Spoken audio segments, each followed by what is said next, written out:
The wind howled through the desolate stone corridors of a forgotten monastery, nestled high in the Himalayas. Crumbling parchments whispered in the darkness, as if recounting secrets older than time itself. They spoke of visions not yet fulfilled, of stars aligning in ways that science had only begun to grasp. They spoke of time, not just as something to be measured, but as something to be moved through, bended, even rewritten. Across civilizations, from ancient Mesopotamia to the Mayan temples, from the cryptic tablets of Thoth to the prophetic writings of Nostradamus, there exists a thread, nearly invisible, yet undeniable. A pattern in the chaos, a hidden architecture that suggests the ancients knew something extraordinary, something far beyond their era. The concept of time, the mystery of prophecy, the idea that moments can echo both forward and backward through history, all converge into one chilling question. What did they know that we do not? We are not the first to ask about the nature of time. The Babylonians charted the skies not simply for agriculture, but because they believed the heavens revealed the fate of kings and empires. The Mayans constructed calendars so intricate they could predict solar eclipses and cosmic events thousands of years into the future. But was it just astronomy? Or was it something more? Take, for instance, the Antikythera mechanism, a complex analog computer found in a shipwreck off the coast of Greece. Dating back over 2,000 years, this device could accurately track planetary movements and eclipses. Yet, its complexity surpasses anything else from its era by centuries. How did the ancient Greeks create something that wouldn't reappear until the 18th century? Or consider the Sanskrit vimanas, flying machines described in ancient Indian epics like the Mahabharata and the Ramayana. These texts don't speak of dreams or allegories. They speak with precision of propulsion systems, of aerial battles, of time dilation. In one passage, a warrior returns from the skies to find that years have passed, though for him only moments elapsed. A story eerily reminiscent of Einstein's theory of relativity, written millennia before he was born. In Egypt, the Emerald Tablet of Thoth proclaims, "That which is above is like that which is below." This Hermetic maxim is often interpreted spiritually, but what if it was also literal? What if it describes the symmetry of time and space? That reality reflects itself through dimensions, and that by understanding the mirror, one could pass between reflections. This convergence of metaphysical wisdom and quantum possibility has captivated modern scientists. Physicist Michio Kaku has speculated about wormholes and parallel timelines. Kip Thorne, winner of the Nobel Prize, proved mathematically that time travel, while nearly impossible, is not forbidden by the laws of physics. So if modern minds see it as plausible, could ancient minds have experienced it? Let's journey to Delphi. There, the Oracle, high on vapors of volcanic gas, would deliver prophecies that shaped empires. But her visions were not merely poetic riddles, they were uncannily accurate. Croesus, the Lydian king, asked whether he should go to war against Persia. The oracle replied, "If you do, a great empire will fall." He went, and his own empire was destroyed. Coincidence? Or access to something beyond perception? Even biblical texts are filled with prophetic visions that transcend time. Daniel's dream of 4 beasts symbolizing future empires, John's revelation painting apocalyptic visions of what many believe is yet to come. These are not just religious metaphors. They may be encoded memories or warnings from a higher dimensional awareness. Native American shamans, Siberian mystics, and Amazonian ayahuasqueros all report similar phenomena, journeys beyond time during trance states. They speak of conversing with beings who exist outside of linear chronology. Some call them ancestors, others spirits. But what if they are versions of ourselves, timeless consciousness reaching back or forward to guide us? We have glimpses even in modern life. Déjà vu, premonitory dreams, synchronicities so profound they defy logic. Is it possible that time is not a line, but a spiral, where past, present, and future touch each other in moments of clarity? In the Vatican's secret archives, there are rumored to be manuscripts predicting world events centuries in advance. Hitler's own obsession with occult prophecy led him to seek out ancient artifacts believed to hold power over fate itself.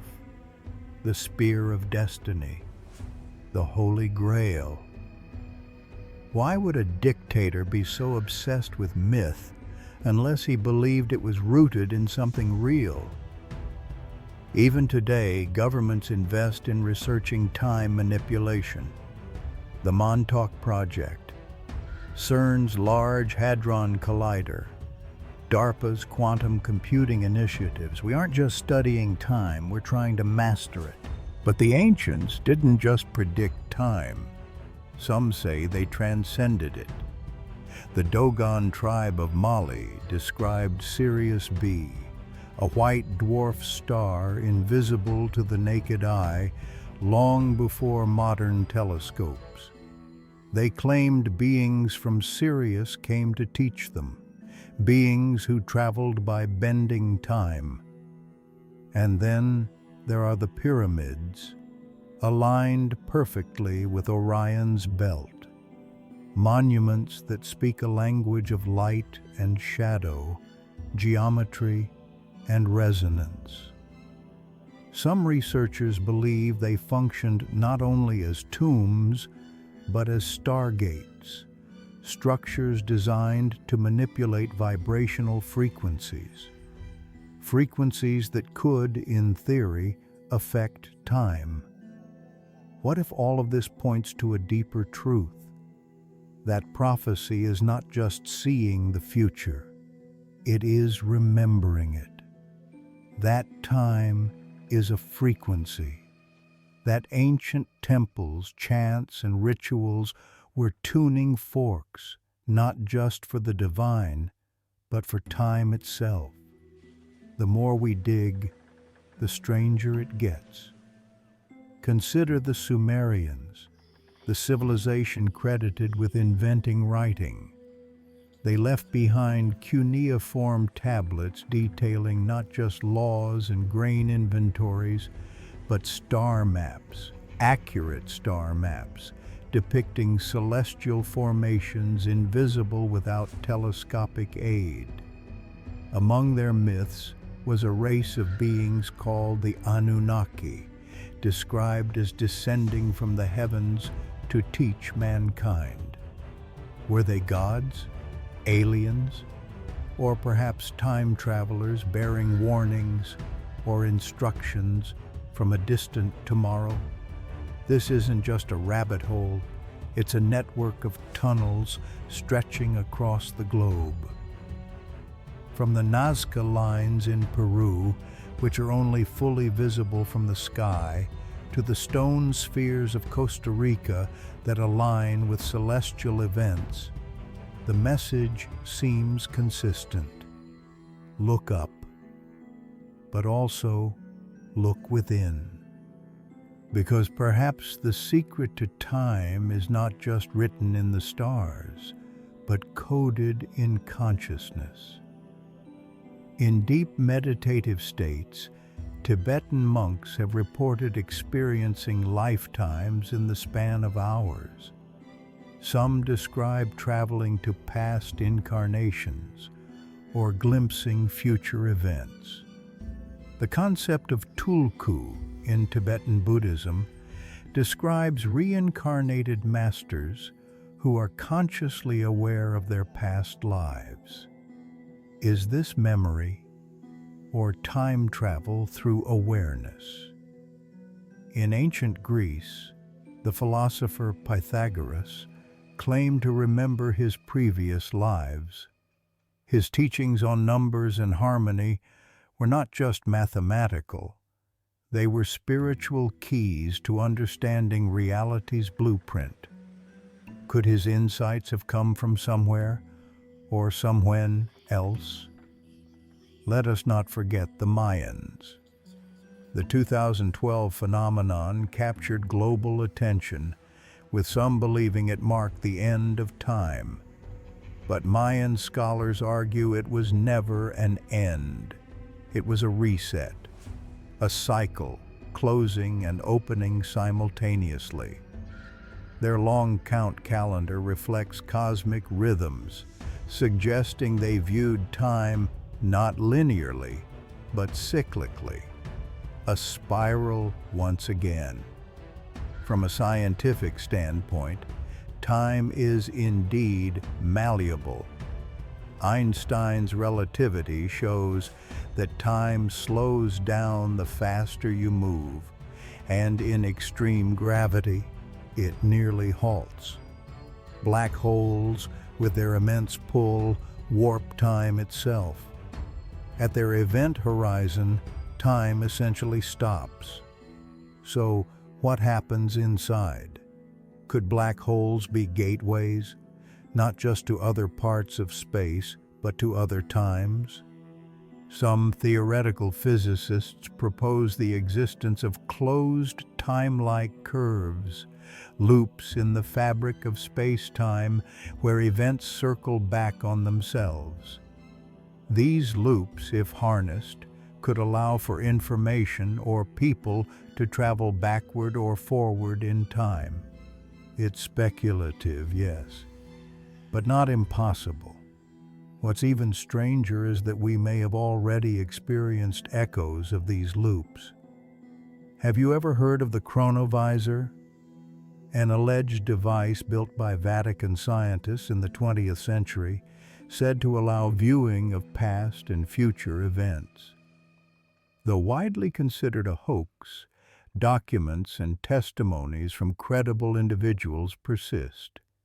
One even claims to have witnessed the crucifixion of Christ on its screen. Real or not, the belief in such a device hints at a universal intuition that time can be seen, navigated, perhaps even recorded. Dreams offer another lens. In them, time behaves irrationally. We live years in seconds.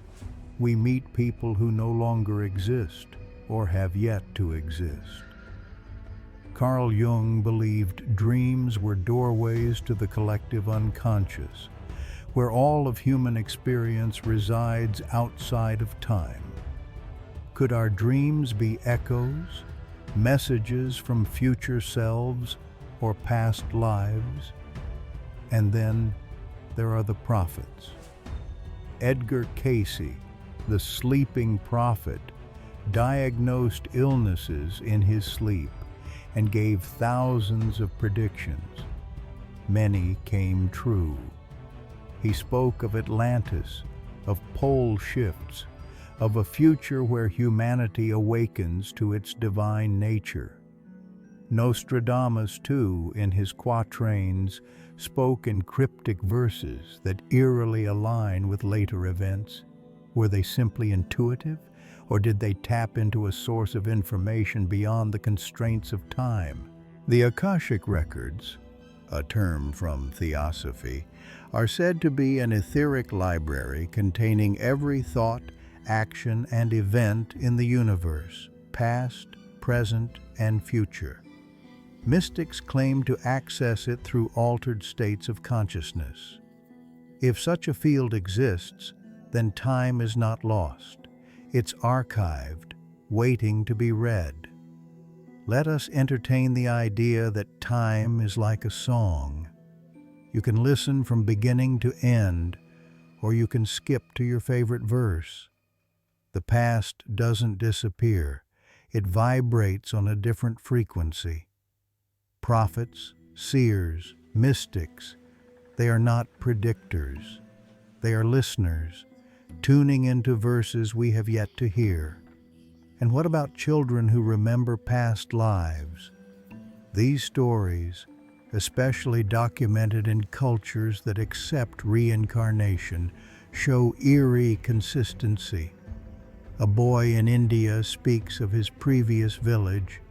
A girl in the U.S. identifies photos of a dead actress she's never seen. Could they be accessing memories from a different temporal thread? What if our consciousness is not confined to the present moment? What if our higher self exists outside of time, observing the timeline like a film reel, occasionally sending guidance through intuition, dreams, or sudden knowing? Modern quantum theory complicates things further. The phenomenon of quantum entanglement shows that particles can affect each other instantly, even across vast distances. This spooky action at a distance, as Einstein called it, may imply that time is not as rigid as we think. In quantum physics, events can be reversed, unmeasured until observed, even influenced retroactively. Some experiments suggest decisions made in the present can affect the past. So when we read ancient prophecies, we must ask, were these truly predictions?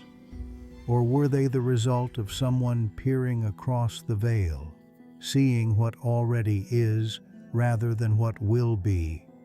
And if they saw so clearly, what did they want us to know? A form of sacred geometry embedded in existence itself. The Mayan calendar, particularly the long count, doesn't just track time, it encodes epochs of transformation. Every Baktun, every Katun was a unit of meaning, a vibrational signature of humanity's collective consciousness. It culminated in December 2012, not in destruction, but in an invitation to shift, to awaken, to reclaim forgotten wisdom. Similarly, the Dogon tribe in Mali, long isolated from modern science, held detailed astronomical knowledge of Sirius B, a white dwarf star, invisible to the naked eye and only confirmed by Western science in the 20th century. Their creation myths speak of beings from Sirius, the Namo, who brought sacred knowledge and a calendar of cosmic significance. This knowledge was not guessed, not theorized, but passed down through oral tradition with astonishing precision, as if remembered from contact with those who understood the fabric of time. In the Norse traditions, the seeress of the Voluspa speaks of Ragnarök, not as a linear end, but a cycle, one of destruction and rebirth. The 9 realms collapse into chaos and emerge anew. Time, in this worldview, spirals. And what if we too are caught in such spirals, returning not in identical loops, but in elevated octaves of experience? And then there are the prophecies that feel eerily aligned with today's unfolding. From the Hopi warnings of the day of purification to the eerie predictions of Edgar Cayce about shifting poles and the rebirth of Atlantis in our age. Were these messages merely poetic or symbolic, or were they encoded markers in time, intended to reach us at the precipice? One of the most haunting examples lies in the writings of the 16th century seer Nostradamus. His quatrains, cryptic and widely debated, often seem to pinpoint not just world events, but emotional resonances, cultural moods, and seismic shifts in human consciousness. Could it be that he wasn't seeing fixed futures, but tuning into potential timelines, resonant frequencies within the sea of time? As we draw closer to the edge of our present timeline, many physicists now suggest that time is not a fixed stream, but a malleable dimension. If time is nonlinear, as quantum theories imply, and consciousness can affect particles, as the double-slit experiment suggests, then are we all not just moving through time, but weaving it? Perhaps this is what the ancient prophecies were pointing toward, not just a warning, but an awakening. That time travel was never merely about machines or wormholes, but about alignment, memory, and resonance. We are living prophecies, each dream a whisper from another time, each déjà vu a glitch in the veil. The future is not written in stone, but remembered by the soul. And so we arrive at the threshold, where prophecy and possibility converge. It begins not with ancient texts, but with us. With every intuitive nudge, every flicker of memory that seems out of place. You felt it before. That moment where you know what someone is about to say, where you dream something that comes true, where time folds, not outwardly, but inwardly. These are not anomalies. They are breadcrumbs. Throughout the ages, mystics have described time as a loop, a spiral, or a dream from which we occasionally wake. The Tibetan monks speak of the bardo states, not just as afterlife stages, but as temporal in-between spaces, where consciousness chooses where to incarnate next, guided by karmic echoes and cosmic tides. In these moments, time isn't measured in hours, but in intention. Time travel, then, is not only about physical displacement, but spiritual resonance. Ancient initiates understood that by aligning their inner frequency with specific cosmic rhythms, they could see beyond the veil. The Oracle at Delphi, seated above vapors that induced trance states, wasn't hallucinating. She was navigating timelines, channeling patterns unseen by the eye, but felt by the soul. In modern times, the CIA's Stargate project and documents like the Gateway Experience reveal something startling. that time, space, and consciousness can be bridged with the right vibrational techniques. Remote viewers claim to have seen past and future events, entire civilizations long gone or yet to come. Were they accessing memories of humanity stored beyond linear time? And then there are those who disappear and return, like the famed story of Andrew Carlson, a man arrested for insider trading who allegedly made hundreds of millions by knowing future stock trends. When questioned, he claimed to be from the year 2256. The story was dismissed as satire, but the unease it stirred remains. What if? The Montauk Project, the Philadelphia Experiment. These legends blend science fiction with whispers of truth. Devices that bend time, teleportation gone wrong, psychic children manipulated to pierce the fabric of reality. Are these tales symbolic or suppressed? In dreams, we travel. In memories, we time slip.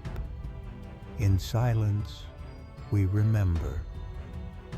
The ancients, it seems, were not trying to warn us about an end, but to remind us of our nature as beings of light experiencing time, not as victims of fate, but as co-creators of unfolding destinies.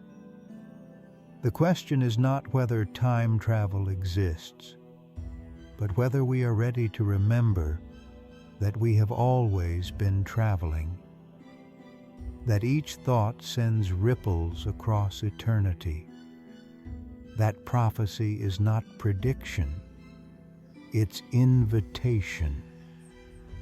As the sands slip through the hourglass, we are offered a choice: to live as though time owns us, or to awaken to the possibility that we are the architects of time itself. The ancients knew this. They encoded it in myths, in stone, in dreams. What did they know? Perhaps the better question is, what will you remember? If you felt a spark of curiosity today, imagine what's still waiting to be discovered. Make sure to subscribe, like this video, and turn on notifications so you won't miss the next mystery we uncover together. This is the voice of unknown, where secrets don't stay buried forever. Thanks for watching, and I'll see you in the next revelation.